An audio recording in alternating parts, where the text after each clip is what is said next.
Alrighty, this is it. Game 3, the final edition of this third place match here for the CiC playoffs, as we've got a 1-1 tie here, obviously. That's why we have a Game 3. And it looks like Tree, coming off their loss in Game 2, has banned out Puppet Master and Kronos, typical Hellborn bans. Babbles, Pappet, Pabbles. Okay. And Bubbles and Flux going to be the ban for the Legion side. As Emboy, apparently, everybody thinks that Flux is Krake's best hero. A lot of people do. Fusen says no. But definitely Krake's Flux is very good. So, one to watch out for, and one that Emboy has repeatedly decided that he does not want to deal with, and therefore has not had to deal with because he bans it out. So, first pick here for the Legion side will be Magnus into Rhapsody for the Hellborn side. So, interesting first few games. Tree has banned out Rhapsody. They've refused to pick Rhapsody, and now Fusen is first picking Rhapsody. So, odd. Especially last game, he had the first pick Rhapsody if he wanted it. He didn't have to ban out the hero, and instead chose to forego it. Empath will be the second selection here for the Legion side, followed by Swiftblade very, very quickly here. So, seems like Fusen has a plan, and Emboy perhaps feeling his way along a little bit more than his opponent is, already down to 43 seconds of extra time, only 2 picks and 2 bans into this phase. And that could be a bit of an issue. We saw that in Game 1, too. Frood mentioned it, as they managed to use all their extra time. They had to make the last couple of picks very, very quickly, and as a result, perhaps didn't make the best decisions. So we could try on SP, yes. That is very, very common. We see a lot of Tri-Lane Swiftblades, and I would not be surprised whatsoever if we were to see it once again. Perhaps it's a Swiftblade plus one more hero in the Tri-Lane, perhaps Torture available here, perhaps Witchslayer, Pyromancer, Engineer, Master of Arms. I would suspect it'll be the Engineer in the Tri-Lane, just because I think Torture is a good zoning hero. It's a good 2v1 hero. It's a pretty solid 2v2 hero as well in the middle lane, but as a Tri-Lane hero, just okay. Glacius perhaps even better than that. Engineer will be the pick here, so I wouldn't be surprised to see something like a Glacius or other Tri-Lane support. They could certainly also go for the jungle route. Pharaoh will be that, so I wouldn't be surprised to see Emboy here banning out a bunch of Tri-Lane supports, trying to prevent that Swiftblade from being able to run an effective Tri-Lane. Legion side, of course, have plenty of that capacity themselves, both Empath and Engineer, and Magnus, too, who could also be running the Tri-Lane, although no doubt they could pick up another couple of heroes that have Tri-Lane potential as well. Riftwalker, the first one, yep. Root of Z's Riftwalker, gotta get rid of that, because it did wonders against that one game in BNG, and I wonder if that's just going to get banned out all the time. I mean, Root of Z is a very good player, and he does that jungle thing very well, and he's a good Riftwalker player, but I'm just not sure if it warrants a ban that often. Like, he played really, really well that game. Don't overreact to one game. I don't know. It's probably just a situation where, like, hey, we're not going to pick Riftwalker, it doesn't hurt us. So we might as well get rid of that hero because it can only hurt, it can only help us. Either it hurts them and it doesn't hurt us, or it doesn't hurt them and it doesn't hurt us. But there's no risk in banning that hero out if you're not going to pick it. Midas also gotten rid of there, as of course in Game 1. They also did play Midas. So feeling like Emboy here, feeling like he's going to get rid of some more specialty heroes that apparently he feels like Tree play very well, and has no interest in going up against those heroes that he hasn't seen very often. Warbeast, Dr. Repulsor, and Pebble is going to be their bans from Fusen there, so getting rid of the short lane Doctor, obviously a very powerful hero, has one of the highest win rates in CiC as well, so having to go against that hero in general, not a fun time. Warbeast also with the suicide potential, of course, in Game 1. Zane played that as on the Legion side. And then Pebbles with the burst initiation potential as well as second strength initiator. Of course, Magnus more of a team fight, big AoE type guy with that eruption, and then Pebbles more of a single target burst damage type hero, but both heavy match damage, heavy strength initiation, and very strong stuns. So two heroes that pair well together and just are good. Scout, love it. Love the Scout pick. I don't think the nerfs that Scout took were nearly bad enough to warrant the amount we saw him drop off. I mean, he was just constant. Every single game we saw Scout banned, we saw Scout first pick, second pick. Amazing hero. Such a good hero. And he got a slight nerf, still amazing. Nobody's picking him anymore. So I like that decision, and I would like to see it in Zane's hands in that suicide lane. That leaves us with either a Magmus NG mid, and when the Empath has a support to babysit a carry in the bottom lane, which would be a very, very good combination, or potentially even an aggressive tri-lane or a defensive tri-lane. So Legion side, plenty of options here, and I don't know, lots of potential, no doubt, as they could run pretty much all their heroes in pretty much any lane and come out very well. I like their decision making so far. Glacius will be the selection here for the Hellborn side, and I think no doubt we're going to see the aggressive tri-lane from Hellborn. So I'm looking, I think, at Swiftblade being played by Balthazar with Root of Z and Fuzin. Probably Fuzin on the Rhapsody, Root of Z on the Glacius. Well, could be another one, actually. Glacius also very often plays a hard support. And then Krake likely given to Pharaoh likely given to Krake, and Boxel probably going to be in the solo short with a more hard carry oriented. And it will be the Moonbeam once again. So Envoy going to get the MQ back, work for them in game 2. They'll figure, hey, let's do it again. And I think that means Zane will be playing the Scout and the Suicide, solo mid, Probosk, Magmus, and the defensive tri-lane from the Legion side. And yep, that looks like that's exactly what's going to happen. St. Rock's presumably an engineer, so we're looking for one more swap between St. Rock's and Adro. Although, no, Adro is going to play the engineer because I looked at this the other day. Adro plays in CiC, plays like 70% engineer or Rhapsody. It's ridiculous. Other heroes, he's played like 3 times. Those 2 heroes, he's played like 10 times each. It's insane the drop-off that goes between those 2 heroes. So Adro, no doubt, I'm sorry, definitely forgot about that for a second, but no doubt going to be on that engineer, and Empath being played by St. Rock's here as that second support, presumably. So we're looking at a pretty powerful tri-lane here, I think, on the Legion side once again, and 2 strong solos that are going to be very difficult to kill. Likely Magma's going to be against Pharaoh in that middle lane. Neither of them really have a great amount of kill potential against the other, and Hellborn now is still looking for their short laner. Madman's on the board, can be interesting. A Luna.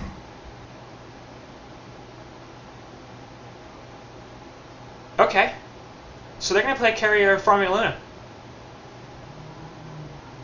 Okay. I don't like that at all. There's no part of me that likes that decision. I guess the surprise factor is okay. But that's going to be a short lane of Luna. And actually, let's get it on. What I'd really like to see here is the aggressive tri-lane from the Legion side, because that would wreck this Aluna, and both Magmus and Scout could effectively suicide bottom very well. So if they run the aggressive tri-lane for the Hellborn side, just stick Scout down there and be like, alright, you're not going to get much, but screw it. That shuts down the Aluna on top, it forces the Hellborn to rotate, and then it puts a suicide Aluna, which is really weird, and should be able to be destroyed quite easily. I don't know why you would pick that.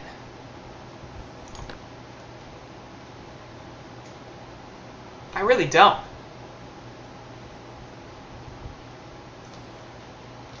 I mean, when we first saw Luna, like years ago, literal years ago, she was a carry. You know, she was a farming-oriented hero, but she just doesn't work. I don't think at all, personally. She's one of the lower win rate heroes. She's got enough games for it to be legit. She's got like 25 or 30 games in just CiC. She's got like 50 plus over all the... I've got data on 350 matches or so. So, over what is now about 350 matches, she's probably got data on about 50 to 75. So she gets picked up a fair bit, and she's got a win rate of like 25%. At that level, okay, you know, it's a team game, so there's a lot of stuff that you have to take with a grain of salt when it comes to stuff like individual hero win rates. You may have a situation where a hero is just getting unlucky. A hero is doing very well, it's a very viable hero, but it's getting to be played by bad teams, it's getting put in bad situations, so it's losing games, not through any fault of its own, just because, you know, it's a 5-on-5. So even if you play really well, if your team sucks, it doesn't work. But that becomes less and less a viable explanation as you get to more games. So for example, if we saw Luna in 1,000 games over the course of 6 months, and she won 25% of them, you could safely conclude that Aluna's not doing a lot to help, because that's an extremely different win rate. Like, that's really far away from the median or the mean of 50%. which basically means that, you know, the larger an outlier is, the less likely it's a fluke, and the larger your sample size is, the less likely it's a fluke. So in, you know, 75 games, a 25% win rate, there's a pretty decent chance that that's deserved. So, point is, Aluna sucks, and Legion side didn't do the tricky stuff I wanted them to. They're instead going to run the defensive tri-lane. I can't really blame that. It's definitely the safe play. But in tri-lane on tri-lane action, we'll see. Obviously, we have the Moon Queen here. Has short range, but not going to be that big a deal considering the opposing team's carries a melee. The issue is primarily going to be how effective can Empath be, I think. Because once Fifth Blade starts spinning, can't shut him down with Keg Stun or the Moonbeam, it's going to be how good are St. Rox's walls that allow his team to get away from the spin. If they're good, no problems whatsoever. They'll probably get counter kills, and they'll do just fine here in this lane on Reason's side. If they're not very good, then Swiftblade could do very, very well. So, we'll see how that goes. Obviously, this is pretty much the most important lane, tri-lane versus tri-lane. That tends to be the case. Ice Imprisonment there on Empath, but that's going to be it. Obviously not wanting to dive. Anyway, mid lane will in fact be Magnus versus Aluna, which is odd. I would have expected Pharaoh here. But Aluna not doing too bad, actually harassing this Magnus out pretty effectively. So Boxel right now, 254 gold per minute, compared to ProBusk at 110. And the laning phase definitely going well here for Voxel. We'll see if that continues. I suspect it won't, but I guess it could happen. Top lane, meanwhile, Scout versus Pharaoh. And again, Scouts should have absolutely no chance of death here, and should be able to kill a Pharaoh at some point, or at least get close. I would not be surprised at all to see Zane win this lane entirely, and he's certainly seeing 250 gold per minute compared to Krake at about 256. So Krake winning just slightly here, but now that Zane's gaining more lane control, I think he will be able to turn that more and more in his favor.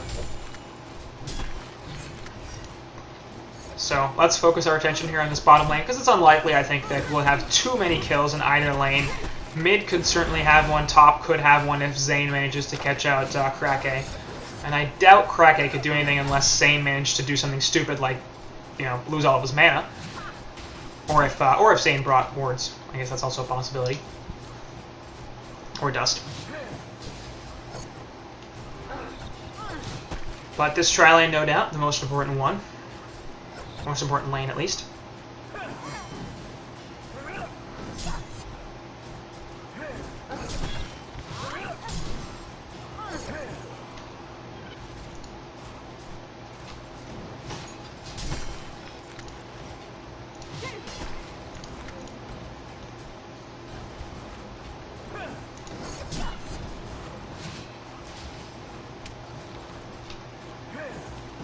And really not too much aggression overall. I mean, we've seen the occasional jump. There we go, with the wall. Just as I said, that Essence Link is down, and Glacier's going to fall here.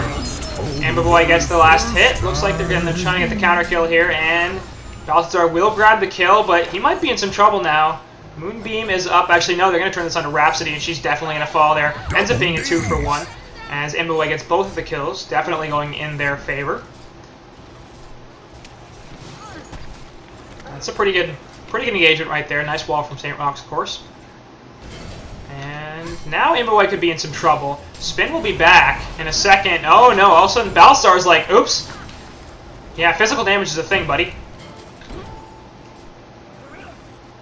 So, that didn't work out so well. Zane up top actually will fall.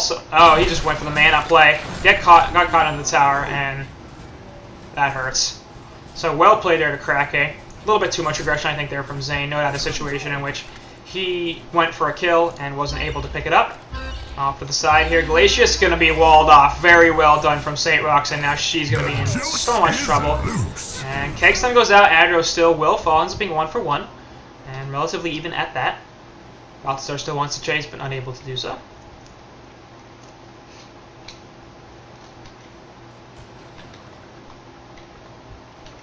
So, Mboy now off to the start that he did not get last game, 376 gold per minute, or 75 or whatever. Will of course drop off a little bit as fewer kills happen, but definitely this is what he was looking for last game, and he will absolutely take 3-0-1 at 5 minutes in.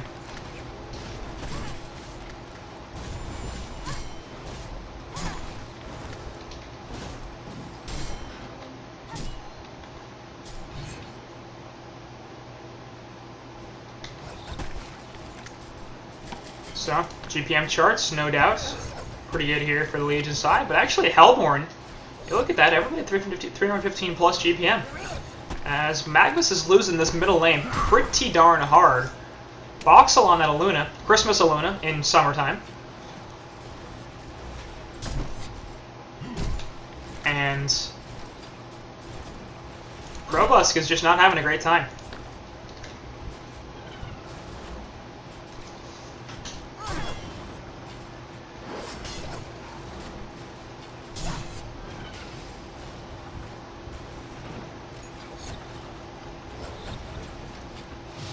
See some initiation here once again. Balthazar gonna have to back off a little bit. And Moonbeam there, not gonna be enough follow-up though. Has the Ghost Marchers, so gonna be more difficult to kill him, of course, as he has that relatively high mobility. Also gonna be harder to run away. And Fusen dropping the Dance Sword, granting him some vision.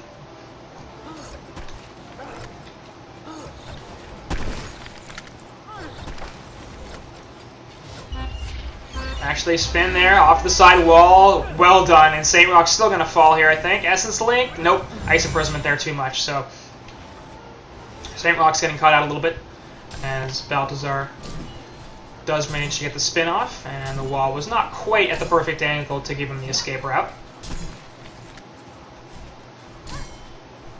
Mid lane, meanwhile, looks like Zane is coming in here, trying to pick up something onto Voxel here on this Aluna.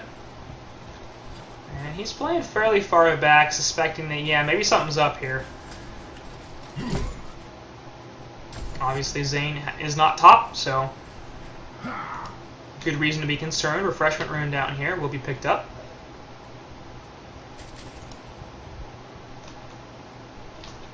And the Pharaoh Rocket going to scout out. So they just head all the way bottom, smack into him.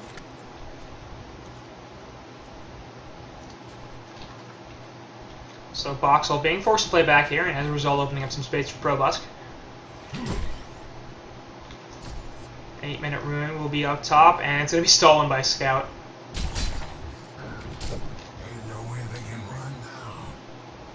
Apparently there's nowhere they can run now.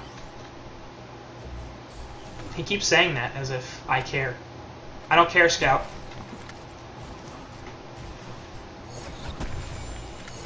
So trial lanes die down a little bit in the last few minutes. 4 to 4, pretty even hero kills, but thanks to the general stronger farm in top and mid, Hellborn are doing quite well for themselves.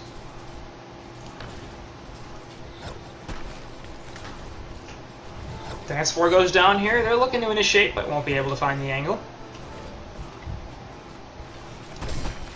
Top lane Zane has returned, and he's just setting his illusions there to annoy the crap out of Luna.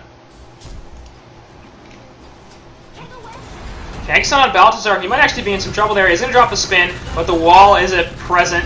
And last auto attack, nope, one more. Those marchers are there. St. Rock's now also in some trouble. He will be able to get out. We'll see if the rocket can do something. Actually, he does stop it. Nope. And power throw also does not connect. Karake coming in too. So this entire team is down here all of a sudden. No, Voxel, sorry, still in mid. He just threw the power throw.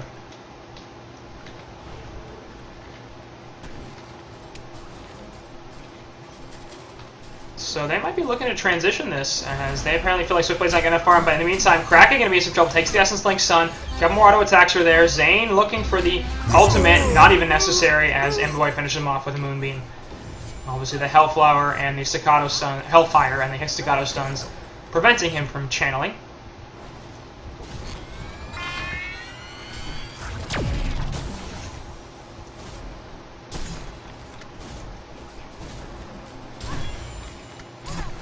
You know what they need to do? His ultimate should cost him mana when he casts it, and then he should have to channel. Like, you know, every single other ultimate. Magnus, Glacius, everything else. Why is it that he doesn't have the mana spend until after he finishes the channel? Because that basically means if you cancel it, it doesn't really hurt him. He can just do it again. He doesn't use the cooldown, and he doesn't take the mana until after it actually is surely going off. Seems kind of dumb. counter to what it should be. Anyway, relatively even farm here, of course, with top 3 for the Hellborn side. And Impa is top farmer in the game, but still not doing all that well. Only 310 GPM, a little bit better than before. But meanwhile, Zane will grab the kill onto Boxel, and we'll see if Pharaoh can do anything. He can stop that Magnus channel, but instead won't do so, and gonna take a fair bit of damage. Nice counter kill on Zane, actually, with a rocket. And can he line up? No stun, actually, no ultimate. And looks like Robots will just pour on back. Meanwhile, on the bottom lane, Balthazar running forward with the spin. Gonna try to get a kill on Impa here. We'll see if they can actually do so. Nice wall. Ultimate coming out from Moon Queen and Balthazar, but that's not gonna be enough. Swift play here, definitely gonna fall. And it's like Glacier's gonna be the next on the list. Root of Z absolutely going down. Same rocks to double tap, and they do not get any other counter kills.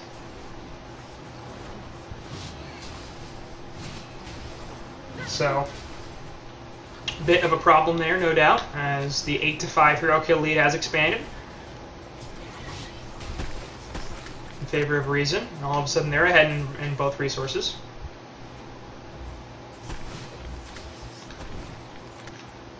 Power throw will connect on Saint Rocks, actually, but not enough to grab the kill. One more Pharaoh rocket. And we'll see if Krake can manage to land it, or if he'll go Zora. Yep. No. Completely off target. The Saint Rocks is already well into the jungle. Looks like behind the tower? Yeah.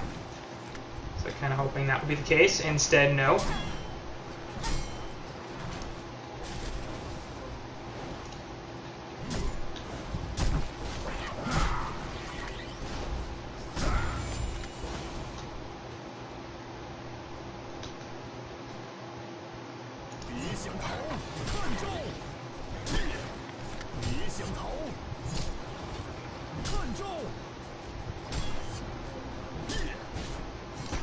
Bottom lane tower push, as it looks like he will draw out the glyph. Get to about half health here.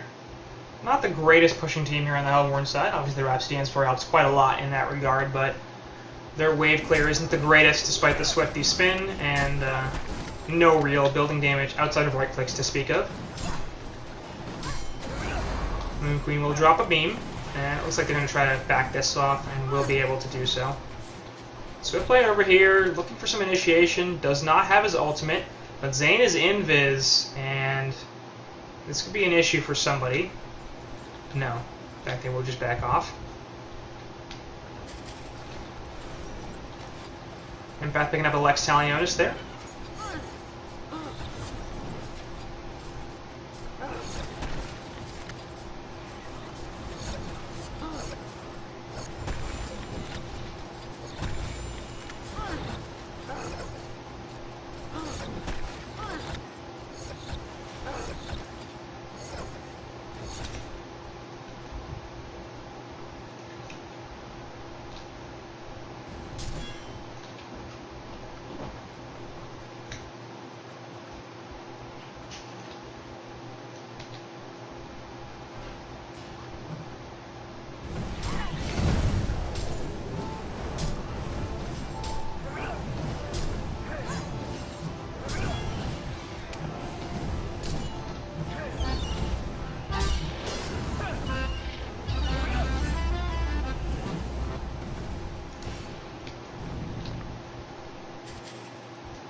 Once again, haven't said anything for a long time because